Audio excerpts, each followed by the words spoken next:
Hi friends, ಮೊದಲನೇದಾಗಿ 360 degree A B de Villiers ಅವರ ನಿನ್ನೆ ಹುಟ್ಟುಹಬ್ಬಕ್ಕೆ ಲೇಟ್ ಆಗಿ ವಿಶ್ ಮಾಡುತ್ತಾ, ಎರಡನೇದಾಗಿ ಸ್ಮೃತಿ ಮಂದನ ಅವರಿಗೆ 2025ನೇ ಸಾಲಿನ ಮಹಿಳಾ ಅತ್ಯುತ್ತಮ ಕ್ರೀಡಾ ಪ್ರಶಸ್ತಿಯನ್ನು BCCI ನೀಡಿರುವುದನ್ನು ಸಂತೋಷದಿಂದ ನಿಮ್ಮೊಂದಿಗೆ ಹಂಚಿಕೊಳ್ಳುತ್ತಾ, ಇನ್ನೊಂದು ರಣಜಿ ಪಂದ್ಯದ ಬಗ್ಗೆ ಹೇಳಬೇಕಾದ್ರೆ ಮಹತ್ವದವಾದ ಸಾಧನೆ ಮಾಡಿದಂತಹ ನಮ್ಮ ಕರ್ನಾಟಕದ ರವಿಚಂದ್ರನ್ ಅವರು 2 ಇನ್ನಿಂಗ್ಸ್ನಲ್ಲಿ ಶತಕ ಹೊಡಿತಾರೆ.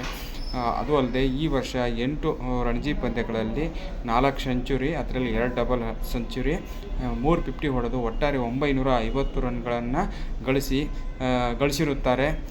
ಅದು ಅಲ್ಲದೆ ನಾನು ಹೇಳ್ತೀನಿ, ಪಡಿಕ್ಕಲ್ಲು, ಪ್ರಸಿದ್ಧ ಕೃಷ್ಣ, KL ರಾಹುಲ್ ಪ್ರೆಸೆಂಟಾಗಿ ಕರ್ನಾಟಕದ ಪ್ಲೇಯರು, ಭಾರತವನ್ನು ಪ್ರತಿನಿಧಿಸುತ್ತಿರುವಂಥ ಆಟಗಾರರು ನೆಕ್ಸ್ಟು ಇವರೇ ಆಗ್ತಾರಂತೇಳಿ ಯಾವುದೇ ಸಂಶಯ ಬೇಡ ಅಂತ ಹೇಳ್ತಾ, ಒಟ್ಟಾರೆ 802 ರನ್ಗಳ ಲೀಡ್ನೊಂದಿಗೆ ಈ ದಿನ 2ನೇ ಇನ್ನಿಂಗ್ಸ್ನಲ್ಲಿ ಕರ್ನಾಟಕದವರು 299 ರನ್ಗೆ 6 ವಿಕೆಟ್ ಹೋಗಿ, KL ರಾಹುಲ್ ಕೂಡ 2ನೇ ಇನ್ನಿಂಗ್ಸ್ನಲ್ಲೂ 67 ಬಾಲಲ್ಲಿ 70, ಅಜಯ್ 5 ಸಿಕ್ಸ್ ಇವತ್ತು ಹೊಡೆದಿದ್ದಾರೆ ಅಂತ ಹೇಳ್ತಾ, ನಾಳೆ ದಿನ ಕರ್ನಾಟಕ ಅಧಿಕೃತವಾಗಿ ಗೆಲುವು ಇನ್ನಿಂಗ್ಸ್ ಲೀಡು ಒಟ್ಟಾರೆ ಫೈನಲ್ ಕನ್ಫರ್ಮ್ ಅನ್ನೋದು ನಾಳೆ ಕನ್ಫರ್ಮ್ ಆಗುತ್ತೆ. 5 ದಿನ ಇದೆ ರಣಜಿ ಪಂದ್ಯ, ನಾನು 4 ದಿನ ಅಂದ್ಕೊಂಡಿದ್ದೆ.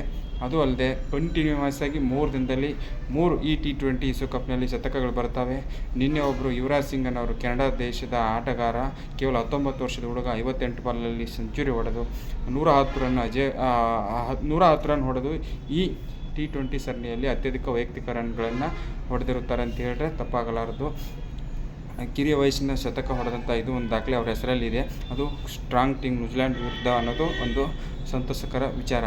ಅದು ಬಿಟ್ಟರೆ ಇವತ್ತು ಭಾರತ ಮತ್ತು ನೆದರ್ಲ್ಯಾಂಡ್ ಪಂದ್ಯದಲ್ಲಿ ತಿರ್ಗಾ ಅಭಿಷೇಕ್ ಶರ್ಮಾ ಅವರು ಹ್ಯಾಟ್ರಿಕ್ ಡಕೌಟು ಮೊದಲೇ ಓವರಲ್ಲಿ ಆಗ್ತಾರೆ. ಇದು ಒಂದು ಕುಖ್ಯಾತಿಗೆ ಒಳಗಾಗಿದ್ದಾರೆ. ಈ ವರ್ಷ ಒಟ್ಟಾರೆ 5 ಡಕೌಟು, 8 ಪಂದ್ಯಗಳಲ್ಲಿ 5 ಡಕೌಟು. ಇದನ್ನು ಯಾವ ರೀತಿ ಅವರು ಕಮ್ಬ್ಯಾಕ್ ಆಗ್ತಾರೋ ಬಿಟ್ಟಿಲ್ಲ. ಬಟ್ ಅದನ್ನು ಯಾವುದನ್ನು ಗೊತ್ತಾಗದ ರೀತಿಯಲ್ಲಿ ಇಶಾನ್ ಕಿಶನ್ ಅವರು ಮ್ಯಾನೇಜ್ ಮಾಡ್ತಾಯಿದ್ದಾರೆ ಅಂತ ಹೇಳಿದ್ರೆ ತಪ್ಪಾಗಲಾರದು.